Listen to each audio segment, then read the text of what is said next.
Hi, it's Kate.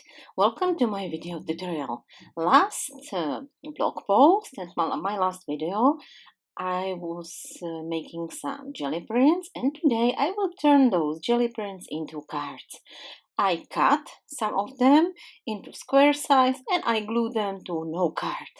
This is the first one, and I'm applying distress oxide, new color, salvage patina through the stencil. Lots of bubbles, and I'm just creating another or the first not another the first layer of my background. I didn't want to make really different color or add different color to my background. I wanted something nice and calm, so I used distress oxide. Now I will be making some splatters because it will activate this distress oxide effect, and it's great. I really like this effect.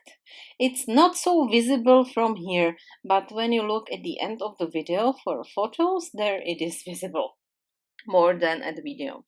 Now I will make some background stamping with hearts and pines stamp by Wow Embossing, and I'm using just Memento ink. I don't need to use water resist ink because I'm not making any splatters or anything more. I'm just adding two dragonflies cut from some scrapbook paper. And this is my first card.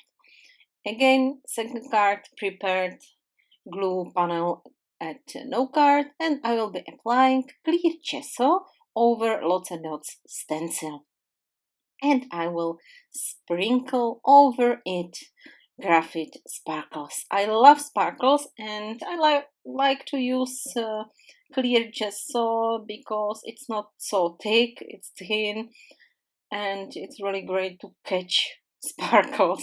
So yes, clear gesso is my way for using sparkles. I have different colors of sparkles because Wow Embossing has really wide range of them.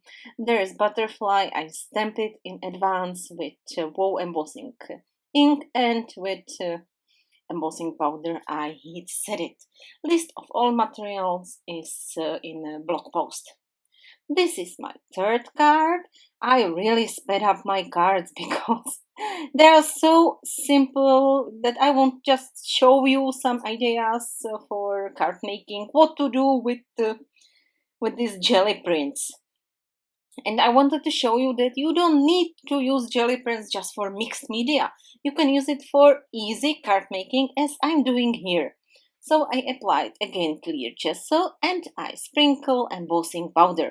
It's, I think, Midnight, the new one, beautiful one, black with bit of gold, and I will heat set it. If you don't like bubbles, which is making gesso when you heat setting it when it's wet, wait till everything is dry and then heat set it. Then there will be no bubbles.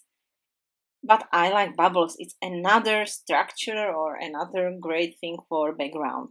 And here is a butterfly made from scrapbooking paper. And it was really easy card. This one is super easy. I'm just taking background, which I glue to no card, and I'm stamping just here and there this sentiment or script stamp, which is at the wall art stamp by Wow Embossing, and it adds really great